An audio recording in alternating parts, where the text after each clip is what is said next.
Everyone in Star Trek believes one thing: Vulcans are smarter than humans. They're logical, controlled, precise. They don't let emotions cloud their judgment. So here's the question no one really asks. If Vulcans are truly superior, why do humans keep saving the galaxy? The Vulcans are often portrayed as the intellectual elite of the galaxy. From their philosophy of pure logic to their advanced science, they seem like the pinnacle of evolution.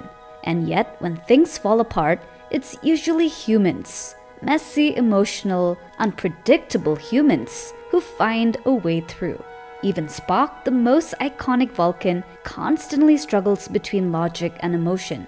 So maybe the real question isn't how intelligent Vulcans are. Maybe it's this: what kind of intelligence actually matters? The first point of discussion is what Vulcan intelligence really is. So let's be fair first. Vulcans are undeniably intelligent. They excel at deductive reasoning, scientific analysis, memory recall, emotional control. Their entire culture is built on the idea that logic leads to truth. But here's the catch: Vulcan intelligence isn't natural, it's trained. Long before they embraced logic, Vulcans were violent, almost self-destructive as a species. It was only through strict mental discipline that they survived. Logic isn't their default state, it's their restraint, which means every Vulcan you see is constantly holding something back, and that changes everything. On to Section 2, the limits of pure logic. Now at first glance, pure logic sounds like the ultimate advantage. No bias, no panic, no irrational decisions. But in reality, pure logic has blind spots. Logic depends on available data. And in Star Trek, the biggest decisions often happen when data is incomplete or completely unknown. This is where humans thrive. Take characters like James T. Kirk. Kirk doesn't always make decisions based on perfect logic. He takes risks. He trusts instinct. He improvises. And somehow, it works. Not because he's lucky, but because he uses a different kind of intelligence. Intuition, creativity, emotional insight. Things Vulcans are trained to suppress. The next part, Spock, the living contradiction. No one represents this conflict better than Spock. Now Spock is half Vulcan, half human. And for most of his life, he sees his human side as a weakness. But here's the irony. That weakness is exactly what makes him exceptional.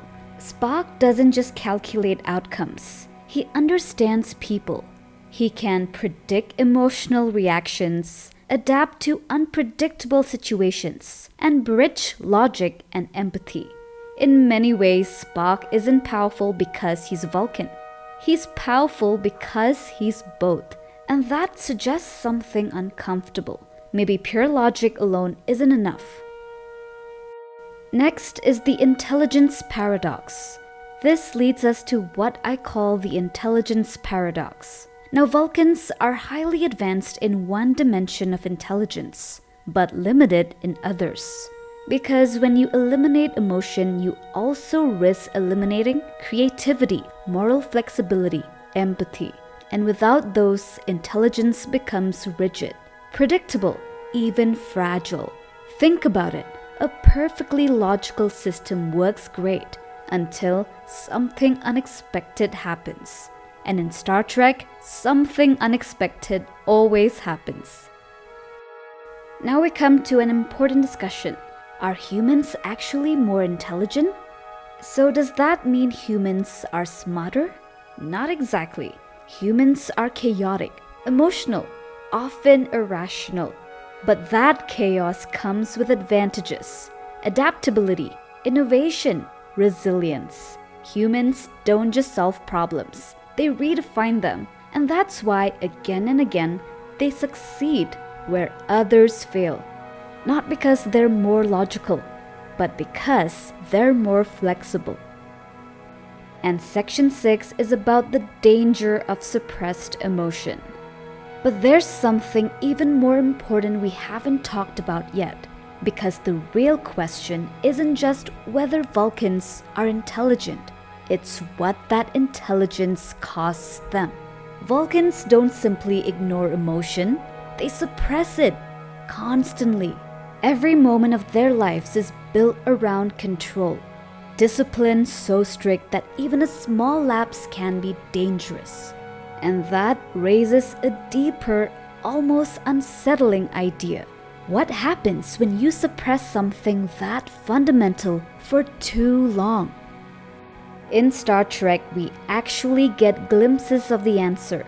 When Vulcans lose control, they don't become slightly emotional. They become overwhelming, explosive, even violent. Because those emotions were never gone. They were just buried. Now this suggests something critical. Vulcan logic isn't just a philosophy. It's a defense mechanism, a way to contain something they fear within themselves. And suddenly, their intelligence starts to look different, less like evolution, more like containment. Now compare that to humans. Humans don't suppress emotion. We struggle with it, express it, sometimes even let it control us. But because of that, we also learn how to process it, understand it, use it. Emotion becomes not just a weakness, but a tool. Think about leadership in Star Trek. Leaders like James T. Kirk or Benjamin Sisko don't succeed because they eliminate emotion. They succeed because they channel it. Loyalty becomes motivation. Fear becomes caution. Hope becomes strategy. And that's not the absence of emotion. That's mastery of it. And here's where the contrast becomes really clear. Vulcans aim for perfection through control. Humans achieve growth through imperfection. So when a crisis hits, something unpredictable, something chaotic, Vulcans rely on what they've already calculated. Humans adapt. They improvise. They take emotional risks that logic alone would reject. And sometimes, that's exactly what saves everyone. But this comes with its own danger. Because human decision-making isn't always better. Emotion can lead to bias, overconfidence, reckless choices. So this isn't a simple answer of Vulcans versus humans. It's something more nuanced. Vulcans represent control without flexibility. Humans represent flexibility without control. And neither is perfect. Which brings us back to Spock. Because Spock isn't just a character, he's the solution. Now Spock doesn't fully reject emotion, and he doesn't fully surrender to it either. He struggles, constantly. But in that struggle, he achieves something neither humans nor Vulcans can fully reach on their own. Balance. And maybe that's the real message Star Trek has been telling all along. Not that logic is superior, not that emotion is superior. But that intelligence, true intelligence, comes from knowing how to use both. And now the conclusion. So how intelligent are Vulcans? The answer is extremely, but not completely. They've mastered logic, but intelligence isn't just about logic. It's about knowing when to follow it and when to go beyond it. In the end, Star Trek doesn't just show us that Vulcans are superior. It shows us something much more interesting.